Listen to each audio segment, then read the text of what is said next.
ಈ ನಡುವೆ ಇವತ್ತು ಸಂಸತ್ನಲ್ಲಿ ಕೇಂದ್ರ ಗೃಹ ಸಚಿವ ಅಮಿತ್ ಶಾ ಒಂದು ಮಾತು ಹೇಳಿದರು.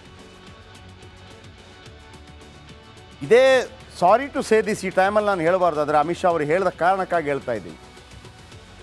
ಶಿರೂರಲ್ಲಿ ಅರ್ಜುನ್ ಎಂಬಾತ ನಾಪತ್ತೆಯಾದಾಗ ಎಷ್ಟೆಲ್ಲ ಆಸಕ್ತಿ ವಹಿಸಿದಂಥ ಕೇರಳ ಕೇಂದ್ರ ಸರ್ಕಾರ ಕೊಟ್ಟಂತಹ ಮಾಹಿತಿಯನ್ನು ನಿರ್ಲಕ್ಷ್ಯ ಮಾಡ್ತು. ಕೇರಳದ ದಿವ್ಯ ನಿರ್ಲಕ್ಷ್ಯ. ಕೇರಳ ಭಾಗದಲ್ಲಿ ಭಾರೀ ಮಳೆ ಬಗ್ಗೆ ಮುನ್ಸೂಚನೆ ಇತ್ತು. ಮಳೆಯಿಂದ ಅನಾಹುತ ಸಂಭವಿಸುವ ಸುಳಿವನ್ನು ಕೇಂದ್ರ ಸರ್ಕಾರ ಕೊಟ್ಟಿತ್ತು. ಇವತ್ತು ಸಂಸತ್ನಲ್ಲಿ ಅಮಿತ್ ಶಾ ಹೇಳ್ತಾರೆ, ಜುಲೈ 23ರಂದೇ ಕೇರಳ ಸರ್ಕಾರಕ್ಕೆ ಅಲರ್ಟ್ ನೀಡಲಾಗಿತ್ತು. ಘಟನೆ ನಡೆಯುವ 7 ದಿನ, 1 ವಾರ ಮೊದಲೇ ನಾವು ಹೇಳಿದ್ವಿ, ಜನರನ್ನು ಸರ್ಕಾರ ಬೇರೆಡೆಗೆ ಸ್ಥಳಾಂತರ ಮಾಡಲಿಲ್ಲ. ನಾವು ಕೊಟ್ಟಿದ್ದೀವಿ ಮಾಹಿತಿ. ಜುಲೈ 26ರಂದು ಮತ್ತೊಮ್ಮೆ ವಾರ್ನಿಂಗ್ ಕೊಟ್ವಿ, 2ನೇ ಸಲ. ಅದನ್ನು ಕೂಡ ಕಡೆಗಣಿಸಿದೆ ಕೇರಳದ ಪಿಣರಾಯಿ ವಿಜಯನ್ ಸರ್ಕಾರ ಅಂತ ಅಮಿತ್ ಶಾ ಇವತ್ತು ಸದನದಲ್ಲಿ ಆನ್ ರೆಕಾರ್ಡ್. ಸರ್ಕಾರದ ವಿಳಂಬ ಧೋರಣೆಯಿಂದ ಸಾವು ನೋವು ಹೆಚ್ಚಳ. July 23ರಂದೇ 9 NDRF. ಕೇರಳದವರು ವಿದ್ಯಾವಂತರು, ಆದರೆ ಬುದ್ಧಿ ಕಡಿಮೆ. ಒಂದು ಗಾದೆ ಮಾತಿದೆ, ವಿದ್ಯೆ ಒಕ್ಕಾಲು ಬುದ್ಧಿ ಮುಕ್ಕಾಲು ಅಂತ. ವಿದ್ಯಾವಂತರಿದ್ದಾರೆ, ಆದರೆ ಬುದ್ಧಿ ಕಡಿಮೆ ಅನ್ಸಂತೆ. 23ನೇ ತಾರೀಕಿಗೆ 9 NDRF ತಂಡಗಳು ಬಂದಿದೆ. ಜನಗಳನ್ನು ನೀವು ಅಲ್ಲಿಂದ ಬೇರೆ ಕಡೆ ಸ್ಥಳಾಂತರ ಮಾಡಿದ್ದರೆ ಆಗ್ತಿತ್ತು. ನಮ್ಮಲ್ಲಿ ಉದಾಹರಣೆ ಇದೆ, ಒರಿಸ್ಸಾದಲ್ಲಿ 12 ಲಕ್ಷ ಜನರನ್ನು ಸ್ಥಳಾಂತರ ಮಾಡಿದರು ಪಟ್ನಾಯಕ್, ಹಿಂದಿನ ಮುಖ್ಯಮಂತ್ರಿ. ಭಾಳ ದುಃಖ ಅನಿಸುತ್ತೆ. ಇದು ಕೇರಳ ಕೈಯಾರೆ ಮಾಡ್ಕೊಂಡಂಥ ದುರಂತ. ಎಂಥ ಘೋರ ದುರಂತ ಇದು ನೋಡಿ. ಆ ನದಿ ಚೆಲಿಯಾರ್ ನದಿ ಮಧ್ಯರಾತ್ರಿ 2 ಗಂಟೆಗೆ ದೊಡ್ಡ ಭೂಕುಸಿತ ಉಂಟಾಗತ್ತೆ ನೋಡಿ. ಶಿರೂರಲ್ಲಿ ಭೂಕುಸಿತ ಉಂಟಾಯ್ತಲ್ಲ, ಅದು ಬೇರೆ. ಅಲ್ಲಿ ಗಂಗಾವಳಿ ನೋಡಿ, ಅಲ್ಲಿ ಗಂಗಾವಳಿ ನದಿ ಒಂದು ಕಡೆ ಹರಿತಾ ಇತ್ತು, ಇಲ್ಲಿ ಬೆಟ್ಟ ಇತ್ತು, ಗುಡ್ಡ ಇತ್ತು, ನಡುವಲ್ಲಿ ಒಂದು ರೋಡ್ ಇತ್ತು. ಕುಸಿಯಿತು.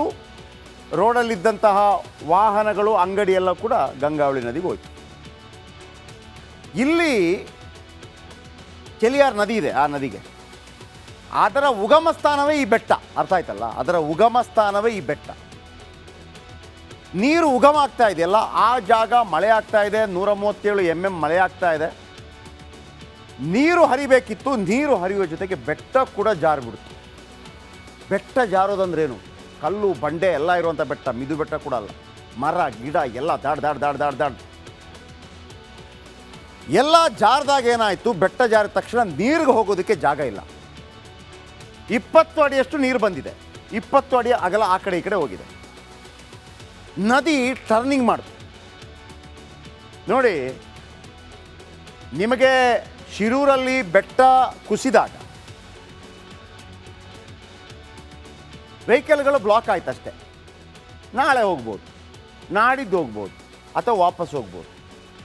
ಇಲ್ಲಿ ಬೆಟ್ಟ ಅಡ್ಡ ಬ್ಲಾಕ್ ಆದಾಗ ನೀರು ಬ್ಲಾಕ್ ಆಯಿತು. ನೀರು ಬ್ಲಾಕ್ ಆಗಿದ್ದು ಅಲ್ಲೇ ನಿಲ್ಲಲ್ಲ.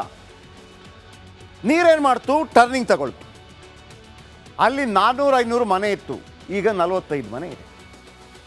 1ನೇ ಭೂಕುಸಿತ ಮಧ್ಯರಾತ್ರಿ 2 ಗಂಟೆಗೆ ಆಗತ್ತೆ. ಎಲ್ಲರೂ ನಿದ್ದೆಯಲ್ಲೇ ಶವ ಆಗಿಬಿಡ್ತಾರೆ. ಮತ್ತೊಂದು, ಎಲ್ಲರೂ ಎದ್ದು ಆ ಕಡೆ ಈ ಕಡೆ ಓಡಾಡಿದಾಗ ಏನೋ ಅಷ್ಟು ದೊಡ್ಡ ಭೂಕುಸಿತ ಆಗಿ 1-2 ಗಂಟೆಯಲ್ಲಿ ಮತ್ತೊಂದು ಭೂಕುಸಿತ. ಮುಂಜಾನೆ 4:10 ಸುಮಾರಿಗೆ 2ನೇ ಭೂಕುಸಿತ ಉಂಟಾಗತ್ತೆ. ಮುಂಡಕ್ಕಾಯಿನಲ್ಲಿ ಸುಮಾರು 400-500 ಮನೆಗಳಿದ್ದವು. 400-500 ಮನೆಗಳು ಅಂತಂದರೆ ಒಂದು ಮನೆಯಲ್ಲಿ 3 ಜನ, 4 ಜನ ಇದ್ದರೂ ಕೂಡ ಹತ್ತಿರ 2,000 ಜನ. ಈಗ ಅಲ್ಲಿ ಎಷ್ಟು ಮನೆ ಇದೆ ಗೊತ್ತಾ? 40-45, 90% ಹೋಗಿದೆ. ಸಾವಿನ ಸಂಖ್ಯೆ ಕ್ಷಣಕ್ಕೂ ಏರಿಕೆ ಆಗ್ತಾ ಇದೆ. ಇಲ್ಲಿವರೆಗೆ 242, 200ಕ್ಕೂ ಅಲ್ಲ ನೋಡಿ, ನಾವು 200 ಅಂತ ಹಾಕಿದ್ದೀವಿ, ಇಷ್ಟೊತ್ತಲ್ಲೇ 42 ಜಾಸ್ತಿ ಆಗಿದೆ ಶವ. 242. 100ಕ್ಕೂ ಹೆಚ್ಚು ಮೃತದೇಹವನ್ನು ಗುರುತು ಮಾಡಲಾಗಿದೆ. ಗೊತ್ತಾಗ್ತಾ ಇಲ್ಲ ಯಾರ್ಯಾರು ಅಂತ. ಕೆಲವರಿಗೆ ಕೈ ಇಲ್ಲ, ಕಾಲಿಲ್ಲ, ಮುಖ ಇಲ್ಲ, ಜಜ್ಜೋಗಿದೆ, ತುಂಡಾಗಿದೆ. ಭಗವಂತ. ಒಂದು 80ಕ್ಕೂ ಹೆಚ್ಚು ಶವಗಳನ್ನು ತಮ್ಮ ತಮ್ಮ ಕುಟುಂಬಗಳಿಗೆ ಹಸ್ತಾಂತರ ಮಾಡಿದ್ದಾರೆ. ಆದರೆ ನೀರೇ ನೀರು, ಅಂತ್ಯಕ್ರಿಯೆ ಮಾಡೋದಕ್ಕೆ ಜಾಗ ಇಲ್ಲ. ಅಂತ್ಯಕ್ರಿಯೆ ಮಾಡೋದಕ್ಕೆ ಜಾಗ ಇಲ್ಲ. ಚಾಲಿಯಾರ್ ನದಿಯಲ್ಲಿ ಯಾರ್ದೋ ತಲೆ ಬರುತ್ತೆ, ಯಾರ್ದೋ ಕೈ ಬರುತ್ತೆ, ಯಾರ್ದೋ ಕಾಲು ಬರ್ತಾ ಇದೆ ತಿಳ್ಕೊಂಡು 200ರಿಂದ 300 ಜನ ಎಲ್ಲಿದ್ದಾರೆ ಅಂತ ಗೊತ್ತೇ ಇಲ್ಲ. ಭೂಮಿ ಅಡಿಯಲ್ಲಿದ್ದಾರಾ, ಎಲ್ಲೋ ನೀರಲ್ಲಿ ಹೋಗಿದ್ದಾರಾ ಗೊತ್ತಿಲ್ಲ. ಒಂದು ಹೃದಯ ವಿದ್ರಾವಕ ಘಟನೆಯಲ್ಲಿ ಒಂದೇ ಕುಟುಂಬದ 25 ಜನ ನಾಪತ್ತೆಯಾಗಿದ್ದಾರೆ. 25 ಜನ. ಅವಶೇಷಗಳ ಅಡಿಯಲ್ಲಿ ಪಾಪ ತಮ್ಮವರನ್ನು ಹುಡುಕ್ತಾ ಇದ್ದಾರೆ. ಕೆಲವರು ನಾಯಿ ಹುಡುಕ್ತಾ ಇದ್ದಾರೆ, ಕೆಲವರು ತಂಗಿಯನ್ನು, ತಂದೆಯನ್ನು, ಅಕ್ಕನನ್ನು, ತಂಗಿಯನ್ನು ಹುಡುಕ್ತಾನೆ ಇದ್ದಾರೆ. 6,000ಕ್ಕೂ ಹೆಚ್ಚು ಜನರನ್ನು ಇಲ್ಲಿ ತನಕ ರಕ್ಷಣೆ ಮಾಡಲಾಗಿದೆ, ಅಂದರೆ ಸೇಫ್ ಆಗಿದ್ದವರನ್ನ. ಘೋರ ದುರಂತದಿಂದ 60,000 ಕೋಟಿ ರೂಪಾಯಿ ಕೇರಳ ಸರ್ಕಾರಕ್ಕೆ ನಷ್ಟ ಉಂಟಾಗಿದೆ. 60,000 ಕೋಟಿ ರೂಪಾಯಿ. ಹಾಗಿದ್ರೆ BJPಯವರಿಗೆ ವಿಜೇಂದ್ರ ಅವರನ್ನು ಕಂಡ್ರೆ ಆಗ್ತಾ ಇಲ್ವಾ? ವಿಜೇಂದ್ರ ವಿಲನ್ ಆದ್ರ? ನೋಡಿ, ಆಲ್ರೆಡಿ ಬಸನಗೌಡ ಪಾಟೀಲ್ ಯತ್ನಾಳ್ ಮತ್ತು ರಮೇಶ್ ಜಾರಕಿಹೊಳಿ ನಾವು ಬರೋದಿಲ್ಲ ಅಂತ ಹೇಳಿದ್ದಾರೆ. BJP ರಾಜ್ಯಾಧ್ಯಕ್ಷ ವಿಜೇಂದ್ರ ನಡೆಗೆ ಅಪಸ್ವರ ಕೇಳಿ ಬರ್ತಾ ಇದೆ. ಯಾಕೆ? JDS ನಾಯಕರದಲ್ಲೇ ಮೊದಲಿಗೆ ವಿರೋಧ.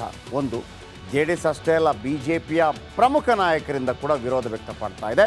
ಅದರಲ್ಲೂ BJP ಒಕ್ಕಲಿಗ ನಾಯಕರಿಂದ ಅತೃಪ್ತಿ. ತಾತ್ಕಾಲಿಕವಾಗಿ ಪಾದಯಾತ್ರೆ ಮುಂದೂಡಲು ಪಟ್ಟು ಬೇಡ ಅಂತ.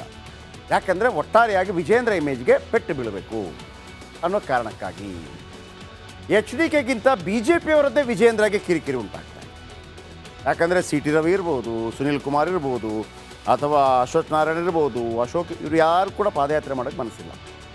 ಯಾಕಂದರೆ ಪಾದಯಾತ್ರೆ ಮಾಡಿದರೆ ಯಾಕೆ ಕ್ರೆಡಿಟ್ ಕೊಡಬೇಕು ವಿಜೇಂದ್ರಗೆ ಅಂತ. ಪಾದಯಾತ್ರೆ ಒಕ್ಕಲಿಗ ಪ್ರಾಬಲ್ಯದ ಕ್ಷೇತ್ರಗಳಲ್ಲಿ ಸಾಗ್ತಾ ಇದೆ. ಪಾದಯಾತ್ರೆ ಕ್ರೆಡಿಟ್ ವಿಜೇಂದ್ರಗೆ ಹೋಗುತ್ತೆ. ಇದು ಯಾರಿಗೂ ಬೇಕಾಗಿಲ್ಲ, ಈವನ್ ಕುಮಾರಸ್ವಾಮಿಗೂ ಬೇಕಾಗಿಲ್ಲ.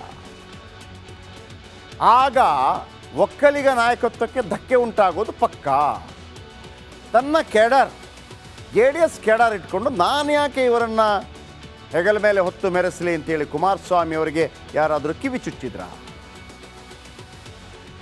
ಇನ್ನು ಅನೇಕ BJP ನಾಯಕರಿಗೆ ಮನಸ್ಸಿಲ್ಲ. ಬಸನಗೌಡ ಪಾಟೀಲ್ ಯತ್ನಾಳ್ ನಾ ಬರಲ್ಲ, ರಮೇಶ್ ನಾಯಕರೇ ಅಲ್ಲ, ನಾವು ಒಪ್ಪೋದಿಲ್ಲ. ಆಮೇಲೆ ಈ ಯಾತ್ರೆ ಆಯೋಜನೆಗೂ ಮುನ್ನ ಒಂದು ಚರ್ಚೆನೇ ಆಗಲಿಲ್ಲ. ನೋಡಿ, ಸಾಧಾರಣವಾಗಿ BJP ಆಂತರಿಕ ವಲಯದಲ್ಲಿ ಇದರ ಬಗ್ಗೆ ಚರ್ಚೆ ಆಗಿಲ್ಲ. ಪದಾಧಿಕಾರಿಗಳ ಸಭೆಯಲ್ಲಿ ಮೀಟಿಂಗ್ ಆಗಬೇಕಾಗಿತ್ತು, ಆಗಿಲ್ಲ. ಕೋರ್ ಕಮಿಟಿ ಸಭೆಯಲ್ಲಿ ಮೀಟಿಂಗ್ ಆಗಬೇಕಾಗಿತ್ತು, ಆಗಲಿಲ್ಲ. ಶಾಸಕಾಂಗ ಪಕ್ಷದ ಸಭೆಯಲ್ಲಿ ಮೀಟಿಂಗ್ ಆಗಬೇಕಾಗಿತ್ತು, ಆಗಲಿಲ್ಲ. ಯಾವಾಗ ಪಾದಯಾತ್ರೆ ಅಂತ ಡಿಸೈಡ್ ಆಗಿದ್ದು? ಸದನವನ್ನು ಅಚಾನಕ್ಕಾಗಿ ಒಂದು ದಿನ ಮೊದಲೇ ಮೊಟಕುಗೊಳಿಸಿದಾಗ ಅಲ್ಲಿ BJP ವಿರೋಧ ಪಕ್ಷಗಳಿಗೆ ಒಂದು ಆಫೀಸ್ ಕೊಡ್ತಾರೆ, ಒಂದು ಸಣ್ಣ ಆಫೀಸ್. ಆ ಆಫೀಸಲ್ಲಿ BJP ಮತ್ತು JDSನ ಕೆಲವರು ನಾಯಕರು ಕೂತ್ಕೊಂಡು ಡಿಸೈಡ್ ಮಾಡ್ತಾರೆ. ಸಣ್ಣ ರೂಮ್ ಅದು. ಅವತ್ತೇ ಯಾರಿಗೂ ಮನಸ್ಸಿರಲಿಲ್ಲ. ಆಮೇಲೆ ಉಸ್ತುವಾರಿ ಯಾರು ಅದರದ್ದು? ಪ್ರೀತಮ್ ಗೌಡ ಬಂದರೆ ಒಪ್ಕೋತಾರೆ. ಹಾಗಂತ ಮೊನ್ನೆ ಸಂಡೇ ಇವರೆಲ್ಲ ಕೂತೊಂದು ಮೀಟಿಂಗ್ ಮಾಡಿದರು. ಆದರೂ ಅಲ್ಲೂ ಕೂಡ ಕೆಲವು ಅಪಸ್ವರ ಇತ್ತು. ಆದರೂ ಪಕ್ಷದ ವಿರುದ್ಧ ಹೋಗ್ತಾ ಇದ್ದೀವಿ, ಒಂದು ಆಡಳಿತ ಪಕ್ಷದ ವಿರುದ್ಧ, ಜೊತೆಯಾಗಿ ಹೋಗೋಣ ಅನ್ನುವಂಥದ್ದು. ಒಕ್ಕಲಿಗ ನಾಯಕರನ್ನ ಒಂದು ಮಾತು ಕೇಳಿಲ್ವಂತೆ. ವಿಜೇಂದ್ರ ಒಕ್ಕಲಿಗ ಯಾರು ಅಶೋಕು ಅಥವಾ ಅಶ್ವಥ್ ನಾರಾಯಣ್ ಅಥವಾ CP ಯೋಗೇಶ್ ಕೇಳಿಲ್ಲ ಅಂತ. ಇನ್ನು ಕುಮಾರಸ್ವಾಮಿ ವಿರೋಧ ಯಾಕೆ ಮಾಡ್ತಾ ಇದ್ದಾರೆ? ಇದಕ್ಕೂ ಹಲವು ಕಾರಣಗಳಿವೆ. ಕುಮಾರಸ್ವಾಮಿಗೆ ಕಾಡ್ತಾ ಇದೆ ಅನಾರೋಗ್ಯ ಒಂದು ಕಡೆ, ಇನ್ನು ಸಂಸತ್ ಅಧಿವೇಶನದಲ್ಲೂ HDK ಭಾಗಿಯಾಗಬೇಕು. ಆಮೇಲೆ HDK ಇಲ್ಲದೆ ಪಾದಯಾತ್ರೆ ಮಾಡಿದರೆ ಏನು ಫಲ? ಅದೇ ಕಾರಣಕ್ಕೆ ಪಾದಯಾತ್ರೆ ಮುಂದೂಡಿಕೆ ಆಗಬಹುದು ಅನ್ನುವಂಥ ಒಂದು ಡೌಟ್ ಬರ್ತಾ ಇದೆ. ಆದರೆ ಈಗಿನ ಮಾಹಿತಿ ಪ್ರಕಾರ ಓಕೆ, ಪಾದಯಾತ್ರೆ ಮಾಡೋಣ ಅಂತ ಇದೆ. ಬಹುಶಃ ಪ್ರೀತಮ್ ಗೌಡ ಅವರನ್ನು ಎಲ್ಲ ಬ್ಯಾನರ್ ಬಂಟಿಂಗ್ಸ್ಗಳಿಂದ ಸರಿಸ್ತಾರೆ. ಬಹುಶಃ ಇದು ನಡೀಬಹುದು. ಹಾಗಂತ ವಿಜೇಂದ್ರ ಸುಮ್ಮನೆ ಕೂತಿಲ್ಲ, ಪಟ್ಟು ಬಿಡದ ವಿಜೇಂದ್ರ. JDS ಜೊತೆ ರಾಜ್ಯ BJP ನಾಯಕರ ವಿರೋಧ, ಆದರೂ ಪಟ್ಟು ಬಿಡ್ತಾ ಇಲ್ಲ BY ವಿಜಯೇಂದ್ರ. ಎಷ್ಟಾದರೂ ಯಡಿಯೂರಪ್ಪನವರ ಮಗ. ಇಂದು ನಾಳೆ ಮಳೆ ಪೀಡಿತ ಪ್ರದೇಶಗಳಿಗೆ ಹೋಗಬೇಕಿತ್ತು. BJP ಒಂದು ತಂಡವನ್ನೇ ರಚಿಸಿದ್ರು ವಿಜಯೇಂದ್ರ. ಆದರೆ ಎಲ್ಲ ಕಾರ್ಯಕ್ರಮ ಬಿಟ್ಟು ದೆಹಲಿಗೆ ಹಾರಿದ್ದಾರೆ ವಿಜಯೇಂದ್ರ. ಇನ್ನು ಅಮಿತ್ ಶಾ ಅವರನ್ನು ಭೇಟಿಯಾಗಿದ್ದಾರೆ ವಿಜಯೇಂದ್ರ. ಮೊದಲು ಕೈಪಡೆ ಹಗರಣ ಪಟ್ಟಿ ಕೊಟ್ಟರಂತೆ ವಿಜಯೇಂದ್ರ. ನಂತರ ಹೊಸದೊಂದು ಬೇಡಿಕೆ ಇಟ್ಟಿದ್ದಾರೆ ವಿಜಯೇಂದ್ರ. ಏನದು? ಪಾದಯಾತ್ರೆ ಸಮಾರೋಪ ಸಮಾರಂಭಕ್ಕೆ ಆಹ್ವಾನ ಕೊಡ್ತಾರೆ. ನೀವು ಬನ್ನಿ ಅಮಿತ್ ಶಾ ಅವರಿಗೆ. ಅಮಿತ್ ಶಾ ಬರಲೇಬೇಕು ಅಂತೇಳಿ ವಿಜಯೇಂದ್ರ ಮನವಿ ಮಾಡ್ತಾರೆ. ಅರ್ಥಾತ್ ಯಾರ ಬೆದರಿಕೆಗೂ ವಿಜಯೇಂದ್ರ ಬಗ್ಗಿಲ್ಲ. ಅಂದರೆ ಒಂದು ಕಡೆ ಯತ್ನಾಳ್, ರಮೇಶ್ ಜಾರಕಿಹೊಳಿ ಬಗ್ಗೆ ಕೂಡ ಕಂಪ್ಲೇಂಟ್ ಕೊಟ್ಟಿದ್ದಾರೆ ಅನ್ನುವಂಥ ಅನುಮಾನಗಳು ಕಾಡ್ತಾ ಇದೆ. ನೋಡೋಣ ಒಂದು ಕಡೆ ಏನಾಗುತ್ತೆ ಅಂತೇಳಿ. ಒಂದು ಕಡೆ ಕುಮಾರಸ್ವಾಮಿ, ಒಂದು ಕಡೆ ವಿಜಯೇಂದ್ರ, ಒಂದು ಕಡೆ ರೆಬೆಲ್ಸ್.